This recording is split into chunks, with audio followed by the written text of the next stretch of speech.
My name is Freda Harrison, 34 years old, and I was about to watch my younger brother Maxwell graduate from Naval Academy.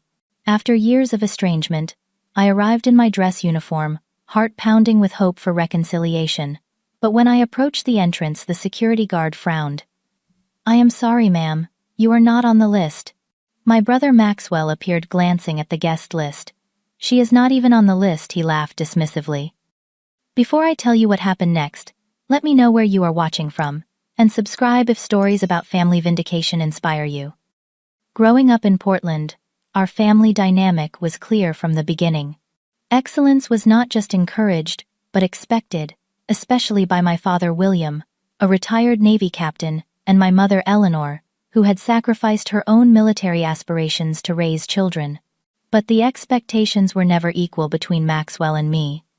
From the day Maxwell was born just 3 years after me, he became the center of our family universe. While most siblings experience some degree of rivalry, ours was different.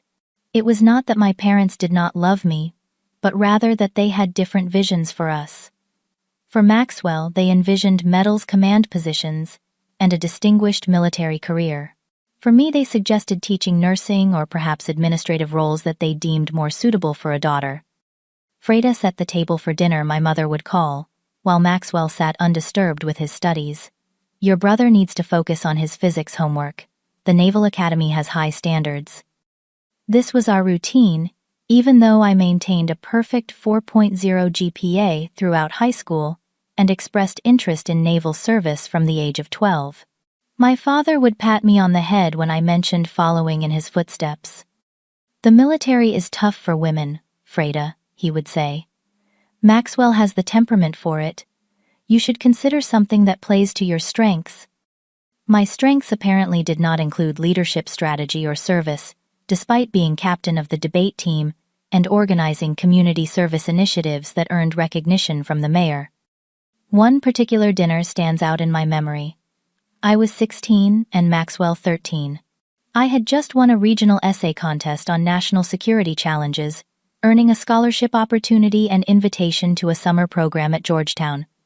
"That is wonderful, Freda," my mother said, serving pot roast. "That will look good on your college applications for education programs." Before I could respond, my father turned to Maxwell. "Son, guess who I ran into today? Admiral Johnson. He remembers you from the Navy Day event and asked about you specifically. Said you asked some impressive questions for a young man."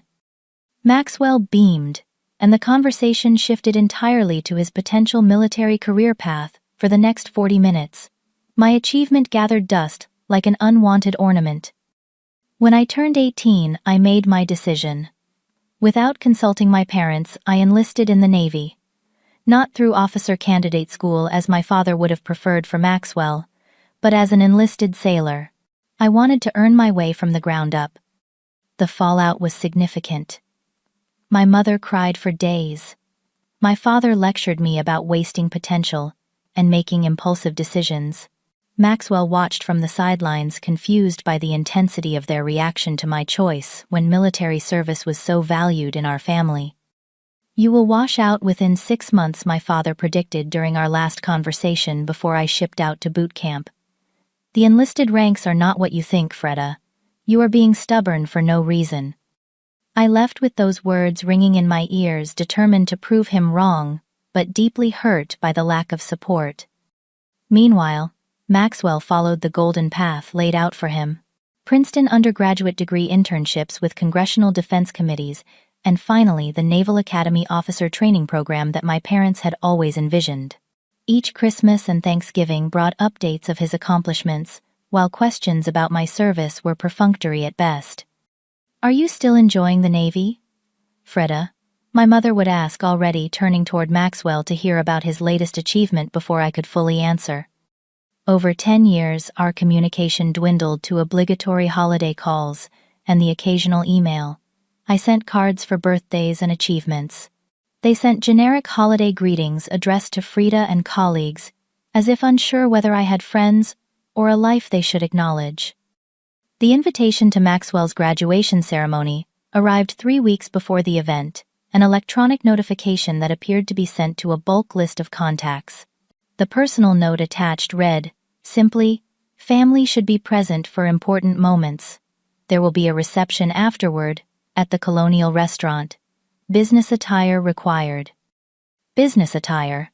Not even an acknowledgement that I would be in uniform as an active duty service member. But still I felt a flutter of hope. Perhaps this was an olive branch, a chance to rebuild the bridges that had crumbled between us. After a decade of separation, I wanted to believe we could find our way back to some version of family that included genuine respect. I confirmed my attendance immediately and began making arrangements for leave from my current assignment. I did not share details about my role or rank, assuming they neither knew nor cared about my advancement. This ceremony was about Maxwell after all. I would attend support his achievement and perhaps begin healing old wounds. What I did not expect was to be left off the guest list entirely, as if my confirmation had been discarded or overlooked, as if I remained the afterthought I had always been in our family narrative. The morning of the ceremony dawned bright and clear.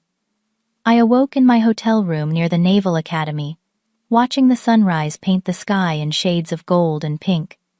A good omen, I thought naively. A new day. A new beginning for our family. I prepared, meticulously showering and styling my hair in the tight regulation bun that had become second nature over the years. I applied minimal makeup, just enough to look polished but professional. Then came the uniform pressed to perfection, ribbons and insignia positioned precisely. I had considered wearing civilian attire as the invitation implied, but this was a military ceremony, and I was an active duty naval officer. Protocol and personal pride demanded the uniform. As I fastened the last button, memories surfaced of family gatherings where I felt like a ghost. My 21st birthday, when my parents spent most of the dinner discussing Maxwell's college applications. My father's retirement ceremony, where I was introduced simply as our daughter, while Maxwell received a glowing introduction, highlighting his academic achievements. My mother's 60th birthday, where conversations steered around me as if I were made of smoke. Today will be different, I told my reflection. I am not that invisible girl anymore. The drive to the academy took 20 minutes. I parked in the visitor section, noting the festive atmosphere. Families in their Sunday best clustered together, taking photos and sharing proud embraces. A few active duty and retired military personnel nodded respectfully as they noticed my uniform and ribbons. These small acknowledgments from strangers stood in stark contrast to what awaited me at the entrance. The Naval Academy grounds were immaculate colonial architecture, standing proudly against the blue sky. Flags snapped in the breeze, and the atmosphere hummed with significance. This was hallowed ground for naval officers, the place where leadership was forged. Despite everything, I felt a surge of pride knowing my brother had completed this rigorous program. At the reception desk, a young ensign greeted me with a crisp, "Good morning, ma'am. Name for check-in, please." "Freda Harrison," I replied, returning his professional courtesy. "Here for midshipman, Maxwell Harrison's graduation." The ensign scanned his tablet, frowning slightly. He scrolled, then scrolled again. "I apologize, ma'am. I do not see your name on the approved guest list." "There must be a mistake," I said, maintaining composure. "I RSVP'd 3 weeks ago. I am Maxwell Harrison's sister." "One moment, please." He stepped aside to consult with a superior, their hushed conversation punctuated by glances in my direction. While waiting, I noticed my parents arriving. My mother elegant in a navy blue dress. My father distinguished in a suit with his veteran's pin on the lapel. Maxwell accompanied them, already in his midshipman's uniform, looking every inch the naval officer my parents had groomed him to be.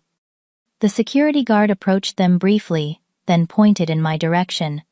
Maxwell frowned, excused himself from our parents, and walked over, his posture stiff. "Freda," he said, his tone more confused than welcoming. "What is going on?" "Apparently, I am not on the guest list," I explained. "There must have been an oversight when I RSVP'd." Maxwell took the tablet from the ensign, scanning it himself. Several people nearby had begun to notice the interaction, their curious glances adding to my discomfort. "She is not even on the list," Maxwell laughed, the sound cutting through me like winter wind. "Look, Freda, this section is for family of graduates and specially invited military guests. It is invitation only." I was invited. I insisted, pulling out my phone to show the email. I confirmed my attendance. Maxwell glanced at it dismissively. "Well, something got mixed up in the system. This section is full now anyway. Maybe you can find standing room in the back." He handed the tablet back to the ensign. "Sorry about the confusion. My sister is not on the approved list." The humiliation burned through me, as nearby attendees pretended not to overhear. My parents had not even bothered to come over, remaining in conversation with another couple, occasionally glancing our way with expressions of mild annoyance. In that moment, I considered leaving, walking away from this final slight, and accepting that some family relationships cannot be salvaged. The rational part of me argued that pride was not worth prolonging this painful chapter. The wounded part remembered the 18-year-old girl who left home with her father's prediction of failure echoing in her ears. "I will find a place in the standing section," I said, my voice steady, despite the emotions churning beneath. "Congratulations on your graduation, Maxwell." He nodded already, turning back toward our parents and the comfort of their approval. "Sure. Thanks for coming." I made my way to the back of the ceremonial hall, finding a spot against the wall where I could observe without being noticed. From this distance, I watched my family take their seats in the special front section reserved for graduates' immediate relatives. They did not look back or search the crowd for me. The contrast between their behavior and what I had hoped for settled into a heavy resignation. I had achieved so much since leaving home, advanced through the ranks faster than anyone expected, taken on assignments that tested every limit of my capabilities. Yet here, in the presence of my family, I reverted to the invisible daughter, the lesser child, the afterthought. Still, I remained standing tall in my uniform, refusing to let their oversight diminish my own accomplishments or my presence at this event. Maxwell had completed a challenging program and was stepping into his naval career. Despite our complicated relationship, I could respect that achievement. As the ceremony prepared to begin, I centered myself in that thought. I was here as a naval officer, paying respect to new officers entering the service. The family dynamics were secondary to the tradition and meaning of the day. I would observe the ceremony with professional dignity, even from my position at the back of the hall. The Naval Academy graduation ceremony began with all the pomp and circumstance befitting an institution with such storied history. Midshipmen marched in perfect formation, their white uniforms gleaming under the lights of the hall. The discipline and precision on display would have impressed even the most demanding drill instructor. From my position against the back wall, I observed with both professional appreciation and personal conflict. Every naval officer remembers their commissioning ceremony as a defining moment, the culmination of years of training, and the beginning of their oath of service. Despite everything, I felt a twinge of pride knowing Maxwell had earned his place in this tradition. The Academy superintendent took the podium, his chest adorned with rows of ribbons that told the story of a distinguished career. His welcome address emphasized the responsibility these new officers were assuming, the legacy they now carried. "Today you join the ranks of those who have stood watch over our nation for nearly 250 years, he proclaimed, his voice carrying throughout the hall. "You will lead our sailors, represent our values, and carry our flag to distant shores." As he spoke, I noted several high-ranking officers entering through a side door, taking positions near the stage. Among them was Vice Admiral Nathaniel Gordon, commander of Naval Special Warfare Command, whose presence suggested this class had notable graduates headed for sensitive assignments. My family sat prominently in the front row section, my mother occasionally dabbing her eyes with a handkerchief, my father sitting ramrod straight, as if at attention himself. Maxwell was seated with his graduating class, visible pride emanating from his posture. The ceremony progressed through various recognitions and awards. When Maxwell's name was called for graduating with distinction, ranking in the top 5% of his class, My parents beamed visibly. I applauded quietly from my distant position, genuinely impressed by his achievement. After individual recognitions concluded, the Academy commander approached the microphone to introduce special guests in attendance. This was standard protocol acknowledging senior military leadership and distinguished visitors before the main commissioning.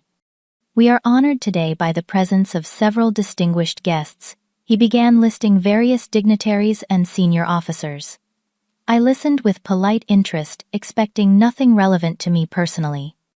Then came the unexpected.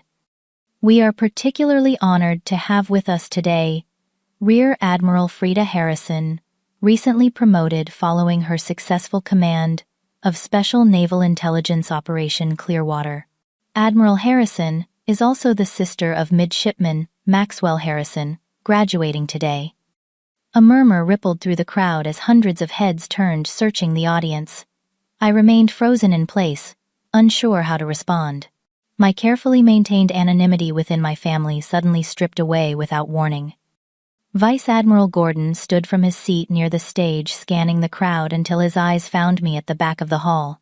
He frowned, clearly displeased with my positioning. "Admiral Freda," he called, his authoritative voice cutting through the murmurs. "Front row seat, please. We do not keep flag officers standing at the back." Every eye in the hall turned to follow his gaze. I straightened, my already perfect posture, years of training taking over despite my internal turmoil. With measured steps, I began walking down the center aisle toward the front, acutely aware of the shocked expressions tracking my movement. My family sat frozen in the front row. My mother's mouth had fallen open slightly, her hand gripping my father's arm. My father stared as if seeing a ghost, his face transitioning through confusion to disbelief. And Maxwell, visible from where I approached, had gone rigid in his seat, his hand trembling slightly as he gripped the ceremony program.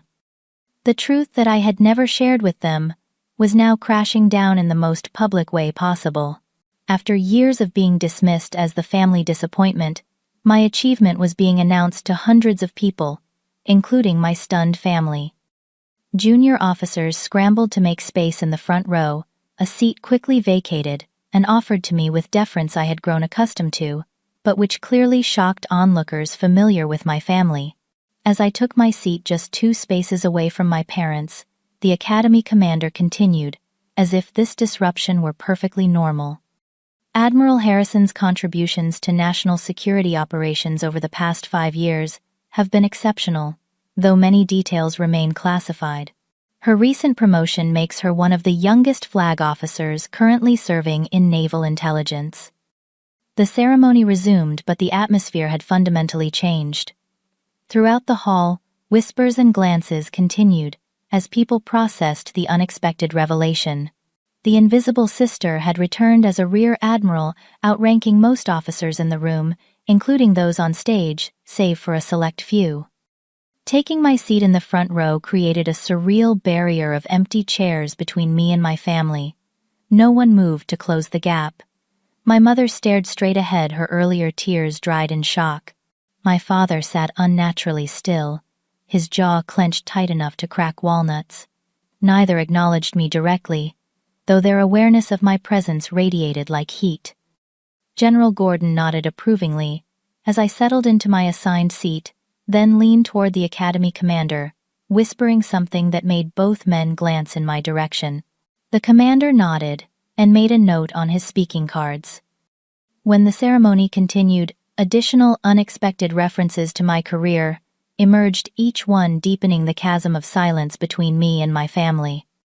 "We are particularly honored today to have leadership from multiple generations of naval service present," the commander noted during his address, "including Rear Admiral Harrison, whose work in counterintelligence operations has recently been recognized with the Distinguished Service Medal, though the specific actions remain classified." Each revelation landed like a depth charge in the placid waters of my family's assumptions. I had never shared these accomplishments with them, not because they were classified, though many details were, but because they had never asked. Our conversations over the years had been so superficial, so focused on Maxwell's path that discussing my own advancement seemed pointless at best, self-aggrandizing at worst. As the ceremony progressed, I caught glimpses of Maxwell. His expression had shifted from shock to something more complex, a mixture of confusion and what appeared to be anger simmering beneath his composed exterior. The trembling in his hand had stopped, replaced by a white-knuckled grip on his cover when not in use. I thought back to key moments in my career that my family had missed entirely. My first command position at 28, extraordinarily young for such responsibility. The covert operation in the South China Sea that resulted in my first major commendation. The leadership role during the crisis that could not be named but had made headlines when resolved, without the public ever knowing how close we had come to conflict. Through each advancement, each challenge overcome, I had carried the weight of my father's prediction of failure. That weight had transformed over time from a burden to a kind of fuel, driving me to excel beyond what even I had imagined possible. Now, ironically, that fuel was igniting an explosion in the carefully maintained narrative my family had constructed about me. When Maxwell's turn came to speak as class valedictorian, he approached the podium with rigid precision. His prepared remarks began smoothly enough, thanking instructors, mentioning classmates, acknowledging the journey ahead. Then came the part about family influence. I would like to thank my parents, whose guidance and example led me to this path of service, he said, his voice steady, but lacking its earlier warmth. And to acknowledge family inspiration that reminds us that service takes many forms and follows unexpected paths. It was a careful amendment, likely adjusted on the spot, acknowledging my presence, without directly addressing the elephant now seated prominently in the ceremonial hall. His discomfort was palpable beneath the professional delivery. After the speeches concluded, the formal commissioning began. Each graduate received their officer's commission, transforming from midshipman to ensign in the United States Navy. When Maxwell's name was called, our parents stood as tradition dictated for family members. After a moment's hesitation, I stood as well. Our eyes met briefly as he returned from receiving his commission. In that moment, I saw the full impact of the revelation washing over him. All the years he had accepted our parents' narrative about his superior potential, all the times he had casually dismissed my service as less significant than his academic preparation, all the assumptions about our respective places in life, the family hierarchy, and the larger naval community, all collapsing under the weight of reality. The truth had indeed hit hard. The sister who could not make the guest list outranked nearly everyone at his graduation, including him by several substantial levels of command authority. As the ceremony concluded, and the newly commissioned officers were dismissed, I remained in my seat, allowing the crowd to begin dispersing before navigating the inevitable confrontation. Admiral Gordon approached, extending his hand. "Admiral Harrison, good to see you here. I did not realize the graduating Harrison was your brother until this morning, when reviewing the program. Quite the coincidence." "Thank you, sir. Yes, quite unexpected," I replied, aware that my family had paused their departure and was watching this interaction from a short distance away. "Your work on the Clearwater operation was exceptional. The CNO speaks very highly of your analytical approach. We should discuss your insights on the Baltic situation sometime soon." "I would be honored, sir." He nodded and moved on, leaving me facing the unavoidable moment with my family. Maxwell had joined our parents, the three of them standing in a tight cluster, their expressions a study in complicated emotions. The reception awaited, and with it the confrontation that had been brewing since Admiral Gordon had first called my name. The reception following the ceremony was held in a grand hall adorned with naval history. Portraits of distinguished admirals lined the walls, silent witnesses to generations of service and sacrifice. Under normal circumstances, this would have been a joyous occasion, families celebrating their graduates' achievements, newly commissioned officers enjoying their first moments of official status. For me, it was a minefield of awkward encounters. Several parents of other graduates approached me, suddenly eager to introduce themselves to the Admiral they had not noticed standing at the back of the hall earlier. "Admiral Harrison, such an honor to meet you," gushed the mother of one of Maxwell's classmates. "My husband served under Admiral Kettering in the Pacific Fleet. Did you know him?" "Yes, ma'am. Admiral Kettering was one of my early mentors," I replied, politely accepting the unexpected deference with practiced grace. "Is it true you were involved in that situation last year with the intelligence breach? The papers said a female admiral was instrumental in containing it."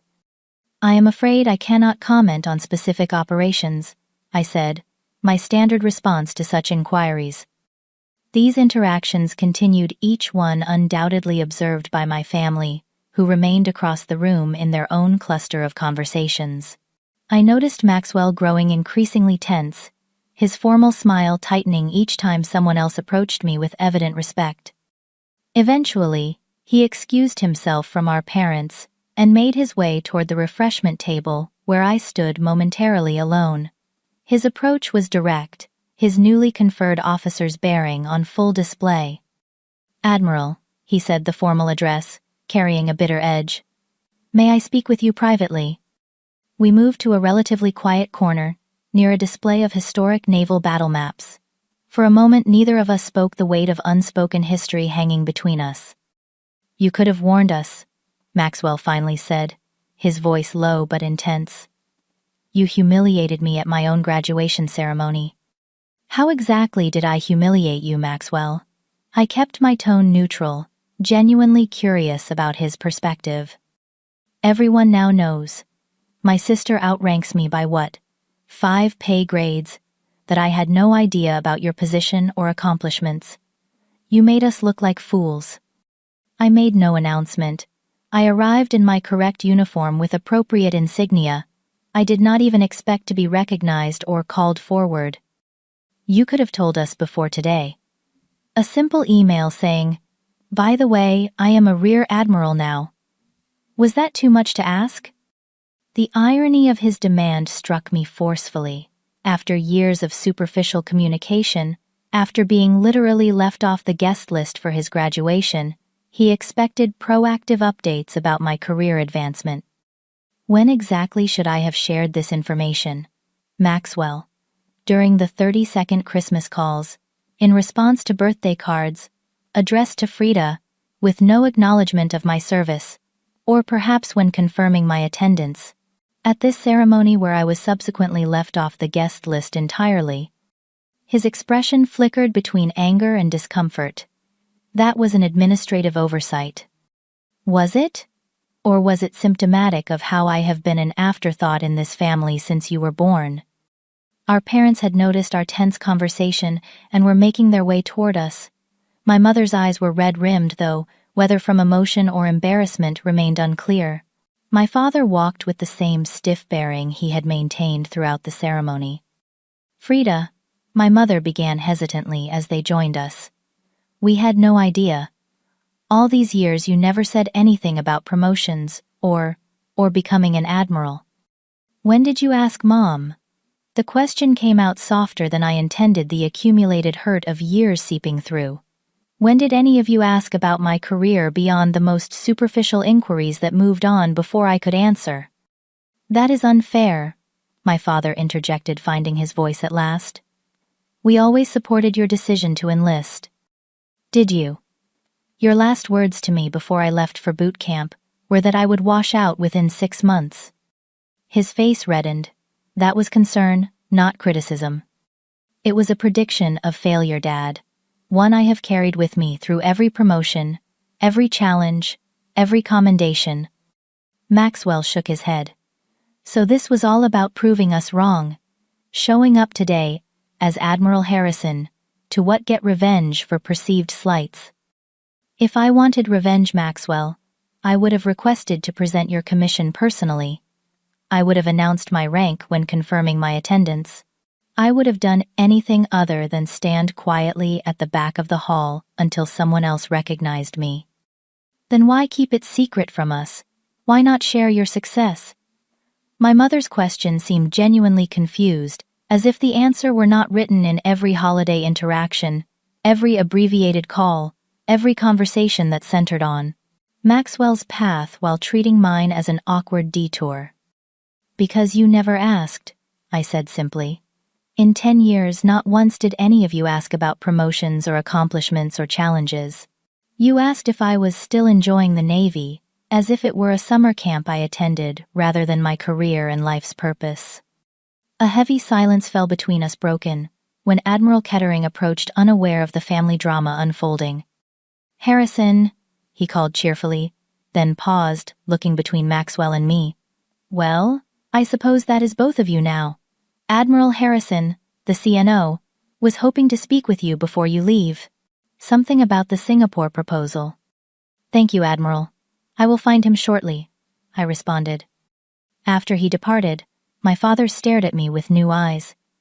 "The Chief of Naval Operations wants to speak with you personally, about operational matters." "Yes." "How long have you been an admiral?" my mother asked quietly. "I received my first star 18 months ago. The promotion to Rear Admiral Upper Half came through last month following Operation Clearwater." "And before that," Maxwell pressed. "Captain for 3 years. Commander for 2 before that." My father's naval background made these rapid promotions significant to him, in a way the others might not fully grasp. His expression shifted from defensive to something approaching reverence. "That is an accelerated advancement track," he said almost to himself. "Exceptionally accelerated." Before our conversation could continue, the Academy commander approached, addressing me directly. "Admiral Harrison, the secretary, has arrived, and is asking for you specifically. I believe he wants your perspective on the training modifications you proposed last quarter." I nodded. "Please tell him I will be there momentarily." As the commander left, I turned back to my family. "I need to go. This is not how I would have chosen for you to learn about my career, but perhaps it is better to have everything in the open now." "Freda, wait," my mother began, but I gently cut her off. "I am still the same person I was this morning, when I was left standing at the back of the hall. Remember that." I straightened my uniform jacket. "Congratulations on your commission, Ensign Harrison. I wish you fair winds and following seas." With that, I walked away from them toward my professional obligations, leaving my family to process their shattered assumptions. The trembling in Maxwell's hands, my father's stunned expression, my mother's tears all receded as I rejoined the senior leadership, where, ironically, I had earned my place long ago. The days following the graduation ceremony unfolded in unexpected ways. I extended my leave by 2 days, remaining in Annapolis, rather than immediately returning to my command as originally planned. Something told me this fragile moment of revelation required space for potential healing, assuming any was possible. I was reviewing intelligence briefings in my hotel room when a text message arrived from my mother, asking if we could meet for coffee. Progress, I thought, noting it was the first time she had initiated contact in years rather than responding to my outreach. We met at a small cafe near the harbor, away from the academy grounds and its reminders of rank and ceremony. She arrived first, looking smaller, somehow more uncertain than I remembered. "Thank you for meeting me," she said as I sat down across from her. "I was not sure you would want to." "Why would you think that?" She stirred her coffee, avoiding my eyes. "Because we have been horrible to you, Freda. Not intentionally, but thoughtlessly, which is perhaps worse." Her admission surprised me. I had expected defensiveness or attempts to reframe the past in more flattering terms. This direct acknowledgement was refreshingly honest. "What made you realize that?" I asked. "Watching you walk down that aisle yesterday, seeing the respect in everyone's eyes, hearing about your achievements, and realizing we knew nothing about your life." She looked up finally. "Then going home and finding all your letters and cards saved in my keepsake box, reading them again, and seeing how they changed over the years, becoming more formal, more distant, telling us less and less because we never asked for more." She reached into her purse and pulled out a faded photograph. "Remember this?" It showed me at age 10 in my father's officer's cover, saluting seriously at the camera. My childhood dream captured in faded color. You always wanted to serve, she continued. William and we thought we were protecting you by steering you toward other paths. The Navy can be cruel to women, especially then. But we were wrong to discourage your dream, and even more wrong to stop seeing you once you pursued it anyway. Her apology was unexpected, touching something deep that I had walled off years ago. I did not need you to help advance my career, Mom. I just needed you to be interested in it. I know that now, she whispered. I am so sorry, Freda. We talked for nearly 3 hours, covering ground that should have been traversed years earlier. She asked questions about my assignments, my challenges, my achievements. I shared what I could without breaching security protocols, painting a picture of the life she had missed. Your father wants to talk to you too, she said as our meeting concluded. He is struggling with his pride, but he will call. He spent all night researching your career, everything that is publicly available. True to her word, my father called that evening. His approach was more reserved, his military bearing evident even through the phone. Rear Admiral, he began formally, then caught himself. Freda, I owe you an apology for my prediction when you enlisted. I was wrong. Spectacularly wrong. Thank you, Dad. That means a lot. I should have supported your path from the beginning. I let my own biases cloud my judgment. We spoke for nearly an hour, his questions more technical than my mother's, focusing on leadership challenges and strategic decisions. Behind the military discussion, I sensed his struggle to reconcile his daughter with the flag officer I had become. I am proud of you, Freda, he said finally. I should have said that years ago and many times since. Maxwell proved the most complicated. He requested meeting for lunch the following day, choosing a restaurant far from both the academy and the naval base. When I arrived, he was already seated in civilian clothes rather than his new uniform. I do not know whether to call you Freda or Admiral, he said as I sat down. Freda is fine. We are family before we are ranks. He nodded, a muscle working in his jaw. That is part of the problem. Is not it? I never treated you as family first. I accepted the narrative that I was the star, the future of our family's naval tradition. You did not create that narrative, Maxwell. You were a child when it began. But I perpetuated it as an adult. He stared at his water glass. Yesterday was a shock, but also a mirror. I saw myself through others' eyes for the first time, and I did not like what I saw. His candor surprised me. What did you see? An entitled young officer who dismissed his sister's service while trading on family connections. Who laughed about you not being on a guest list when you outranked virtually everyone in the room. He looked up. I was ashamed, Freda. Not of you, but of myself. You have just commissioned, Maxwell. Your career is beginning. There is time to become the officer and person you want to be. Did you really not tell us about your promotions because we never asked? I thought about the many times I had started to share news, only to have conversations redirected to his accomplishments. There were moments I tried, but they did not land. After a while, it seemed pointless to keep trying. Like the Christmas call 3 years ago, he said suddenly. You mentioned a new assignment, and Dad immediately asked about my thesis. You remember that? I have been reviewing a lot of memories since yesterday. They look different now. We talked about specific instances when communication had failed, moments when bridges might have been built, had any of us approached differently. I shared stories about critical points in my career, when family support would have meant everything. He spoke of the pressure of being the anointed one, the burden of expectations I had never fully understood. I am not sure we can fix everything, he admitted as our lunch concluded. But I would like to try being actual siblings, rather than competing narratives. I would like that too, I said, meaning it despite the years of distance. When I returned to my command position 2 days later, the story of the graduation revelation had preceded me. My executive officer, Commander Rachel Taylor, greeted me with a knowing smile.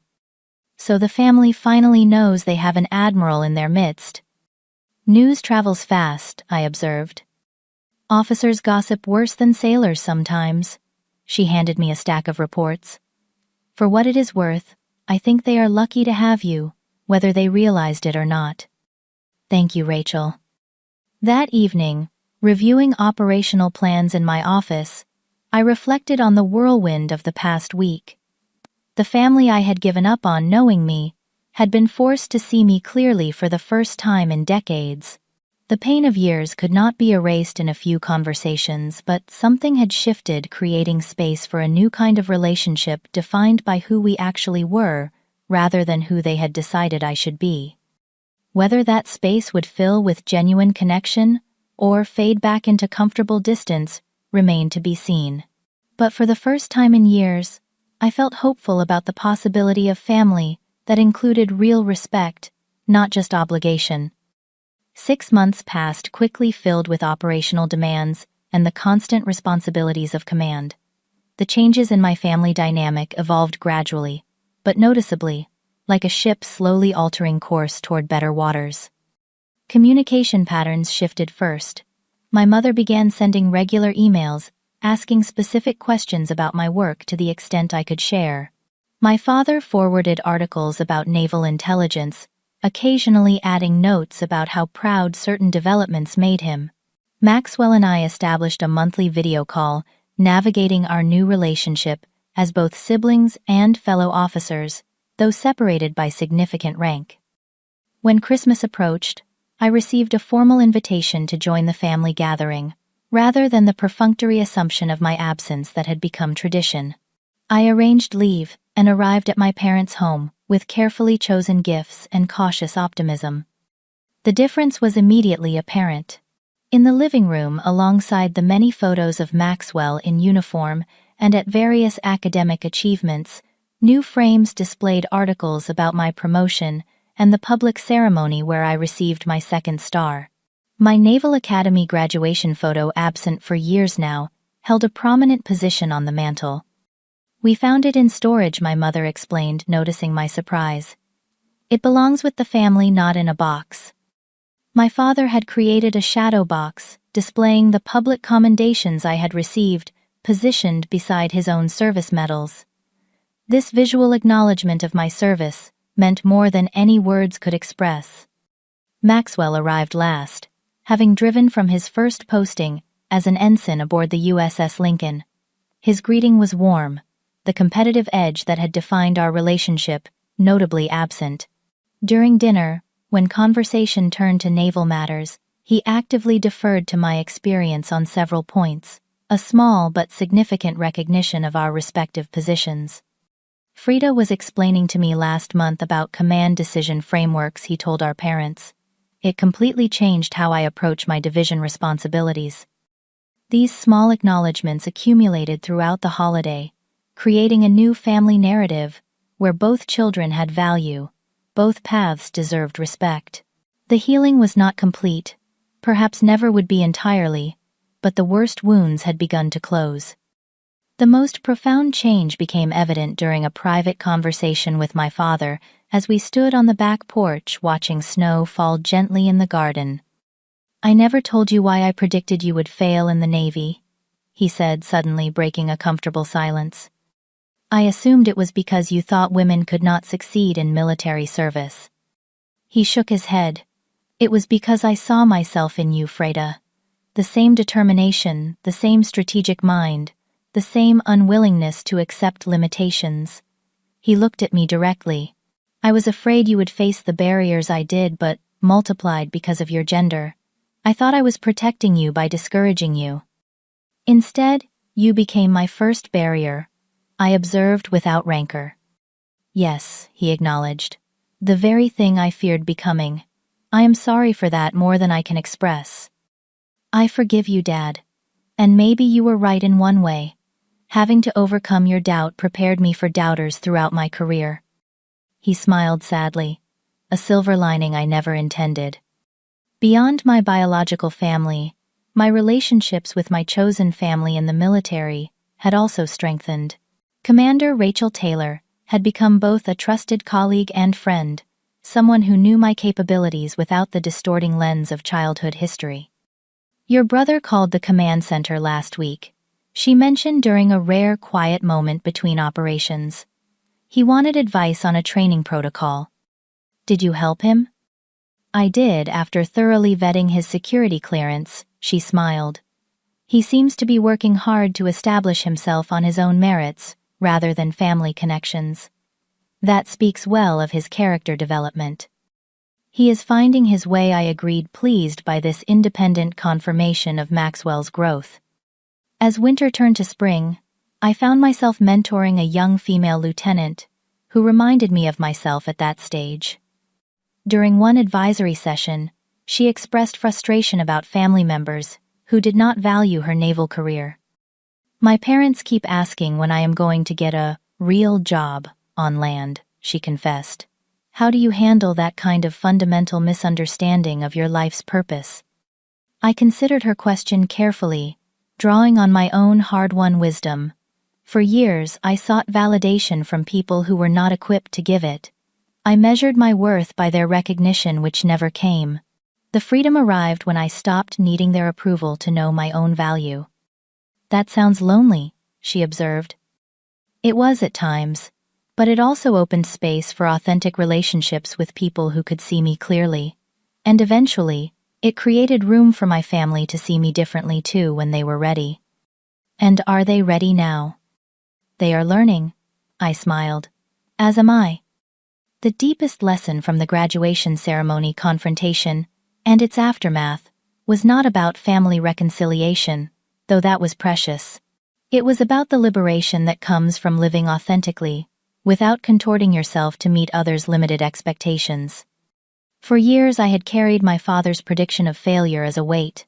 Over time, that weight had transformed into fuel for achievement, but it had still been external motivation, still giving power to someone else's assessment of my potential. The final freedom came in, recognizing that my accomplishments were valuable because of the service they represented. The missions completed, the sailors led the difference made, not because they proved anyone wrong. In June, I received new orders, a significant command that would require relocation and expanded responsibilities. When I called to tell my family, they responded with genuine pride and interest, asking thoughtful questions about the assignment and its challenges.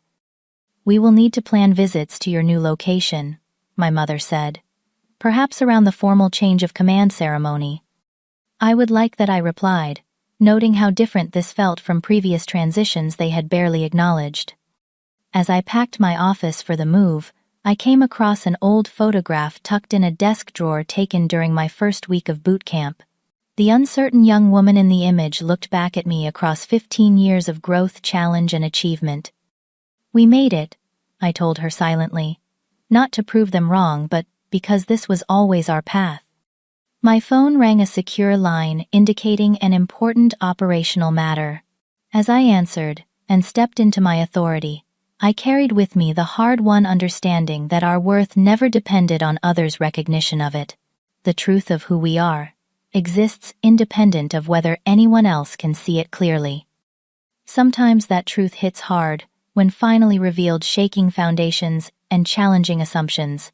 But in that disruption lies the possibility of authentic connection, of being known for who you truly are rather than who others need you to be.